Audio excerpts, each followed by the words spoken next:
C'est un mystère. Personne ne sait exactement qui a créé cette substance. Était-ce la nature ou des scientifiques dans un laboratoire top secret? Elle se répand rapidement. La substance pénètre dans chaque humain, chaque animal, même le plus petit insecte. L'humanité est emplie d'euphorie. Mais ce sentiment ne va pas durer éternellement. Cette nouvelle molécule s'attache à tout l'ADN vivant et le rend immortel. C'est comme ça que ça commence. Depuis quelques mois, tu es resté chez toi sans lien avec le monde extérieur. Pas d'internet, pas de télévision, pas de nouvelles. Tu as éteint ton téléphone et annulé tous les projets avec tes amis pour que personne ne puisse te distraire. Ce n'est qu'avec ce plan drastique que tu pourras finir ton livre. Tu es assis dans ta maison, louée à la périphérie de la ville, écrivant tous les jours. Tu n'as absolument aucune idée de ce qui se passe dans le monde. Et maintenant, enfin, le livre est terminé. Tu attrapes ton vélo et tu pars célébrer ça avec une belle balade en ville. Les rues sont pleines de gens. Tu roules dans une rue étroite jusqu'à ce que tu atteignes la grande place de la ville. Il y a une foule assez importante et tu percutes accidentellement un jeune homme. Tu te confonds en excuses, mais le jeune homme a l'air très heureux. Il dit qu'il va bien. Tu remarques que la foule de gens crie des slogans positifs et que tout le monde est de très bonne humeur. Tu ramasses ton vélo et inspectes ton corps.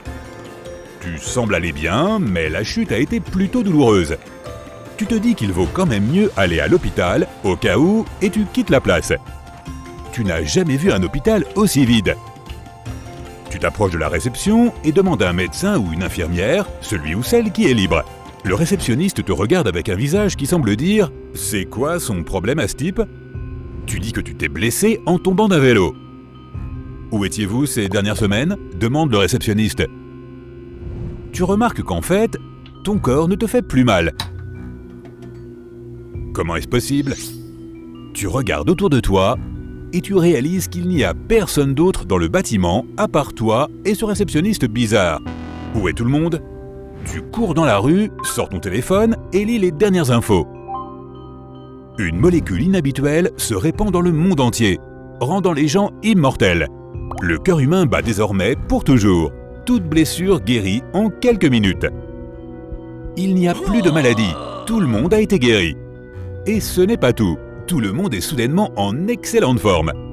Les scientifiques essaient encore de comprendre ce qu'est cette molécule. Mais pendant qu'ils le font, les gens du monde entier font la fête. C'est le début de la vie éternelle. Une année passe. Les hôpitaux ferment dans le monde entier. Les médecins n'ont plus personne à soigner. Les vétérinaires sont également au chômage, car les animaux vivent aussi pour toujours maintenant. Les mutuelles font faillite, les compagnies d'assurance vie aussi. Jamais dans toute l'histoire, les gens ne se sont sentis autant en sécurité. Un an plus tard, l'économie s'emballe. Dans tous les domaines, l'histoire est la même. Des chauffeurs aux mineurs de charbon, en passant par les psychologues, les musiciens et les influenceurs, et même le fait de travailler à la caisse d'un supermarché, la concurrence est folle. La population est beaucoup plus importante, alors des milliers de personnes se présentent à chaque entretien. Plus de gens, plus de bouches à nourrir. La nourriture et les vêtements deviennent encore plus chers. 5 ans plus tard, tu ne peux plus sortir en ville et trouver une rue tranquille où te promener. Il y a toujours une foule de gens. Un nombre colossal de nouveaux logements sont construits. Les prix de l'immobilier, d'Internet, de l'électricité, de tous les services, tout ne cesse d'augmenter. Et en même temps, il est de plus en plus difficile de gagner un salaire décent. De nombreuses personnes perdent tout simplement leur emploi. Les scientifiques tirent la sonnette d'alarme. Dans 50 ans, il n'y aura presque plus d'espace sur Terre. Mais ce n'est pas le principal problème. Les insectes vivent maintenant aussi pour toujours. Criquets, scarabées, moustiques, araignées, mouches, il y en a des milliards. Les nuisibles mangent tout, les champs sont vides. Les abeilles, les chauves-souris et les araignées aident habituellement en avalant leur part d'insectes, mais maintenant, tout le système est détraqué. Tous les insectes du monde deviennent plus agressifs et commencent à attaquer les petites villes et les villages. Les herbivores sont partout, car pourquoi s'embêter à courir après la nourriture? Un lion peut simplement attendre, quelque chose finira par atterrir devant lui. Lions, tigres, léopards, loups, hyènes, ils deviennent paresseux et gras. Les animaux sauvages remplissent les rues des villes. Le nouveau métier le plus en vogue, le contrôle et la capture d'animaux sauvages. Mais c'est loin d'être un travail facile. Essaie de poursuivre une hyène dans un parking de 3 étages. Au fait, tous les êtres vivants peuvent maintenant plus ou moins vivre sans nourriture. Mais tout le monde a toujours faim, et si tu ne manges pas, ton corps va certainement commencer à se sentir faible. Certains vlogueurs ont essayé de découvrir combien de temps ils pouvaient tenir sans nourriture. Il s'avère que le corps peut vivre éternellement sans nutriments, mais qu'après environ 1 mois, tu tombes dans une catalepsie profonde. C'est comme si ton cerveau te mettait en mode sommeil. Le chômage est enfin sous contrôle. Il y a des millions de nouveaux emplois dans la construction. Quel est le nouveau grand projet ? Eh bien, les gens construisent des villes dans les océans et créent des villes aériennes soutenues par des millions d'hélicoptères. Donc, désormais, tout le monde a un endroit où vivre. Le seul problème, les humains sont en train d'épuiser les ressources naturelles et très rapidement. 50 ans plus tard, la Terre est habitée par plus de 50 milliards de personnes. Presque toutes les forêts ont disparu depuis longtemps et les sources d'eau douce se tarissent. Les gens ont cessé d'attraper les animaux, ils ont tout simplement appris à vivre avec eux. Tu peux avoir un singe, un porc-épic et un varan en même temps chez toi. Il semble que les animaux aient compris qu'il est inutile d'avoir peur des humains ou les uns des autres. Et puis les humains et les animaux sont partout, si bien qu'il n'y a pas 36 options. Les gens ont finalement réussi à empêcher les insectes de se répandre partout. Des chimistes et des biologistes se sont associés pour créer une substance qui plonge tous les parasites dans un sommeil éternel. Elle est pulvérisée sur toutes les cultures désormais.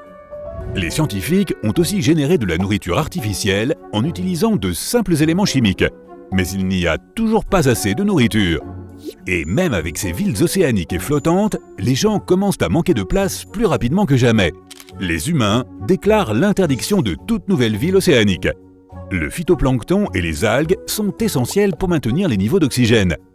Et comme il n'y a presque plus d'arbres, les océans deviennent encore plus importants.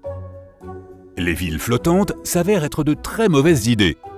Elles libèrent une énorme quantité de gaz à effet de serre, ce qui rend la respiration plus difficile. Prochaine étape, l'espace. La Station spatiale internationale n'est plus le seul gros objet en orbite autour de la Terre. Les riches construisent des manoirs en orbite avec des conditions terrestres simulées. Ces immenses maisons spatiales de luxe sont follement chères et consomment encore plus de ressources naturelles. 75 ans plus tard, Mars et la Lune ont été colonisés, mais les gens n'y vivent pas, ils y hibernent, en quelque sorte. Pour réduire la charge sur la Terre, les gens ont décidé de vivre hors de la planète à tour de rôle. Un tiers de la population reste sur Terre, les autres partent en sommeil cryogénique pendant 5 ans d'affilée. Des capsules cryogéniques sont envoyées sur Mars et la Lune. Dès qu'un humain se réveille, il retourne sur Terre et échange sa place avec quelqu'un d'autre. Chaque année, le nombre de personnes dans les chambres cryogéniques augmente de plus en plus. La prochaine idée est d'envoyer une flotte de vaisseaux spatiaux sans équipage pour essayer de trouver une planète ou une lune habitable quelque part. Mais pour cela, les gens doivent utiliser encore plus de ressources naturelles. L'or, le cuivre, l'argent, l'eau, le bois, le pétrole, les minéraux et les métaux. L'humanité commence à explorer Mars et la Lune dans l'espoir de trouver quelque chose d'utile pour construire de meilleurs vaisseaux spatiaux. Certains terriens fêtent maintenant leur 150e anniversaire et sont devenus incroyablement intelligents et sages. Ils comprennent qu'il est temps d'arrêter cette croissance démographique incontrôlée, du moins pour un certain temps. Au cours des 60 années suivantes, pas un seul bébé ne naît. Les astrophysiciens sont toujours à la recherche de planètes dans l'espace qui conviennent à la vie, et ils cherchent toujours à savoir comment s'y rendre. 1000 ans plus tard, les humains habitent maintenant un tas de nouvelles planètes semblables à la Terre. Notre planète d'origine est complètement dévastée. Il n'y a plus aucun humain là-bas. Et pour une raison quelconque, plus nous nous éloignons de la Terre, plus nombreux sont les gens qui naissent immunisés contre la molécule immortelle. Après tout ce temps, les gens vivent à nouveau des cycles de vie normaux, mais pas sur la même planète.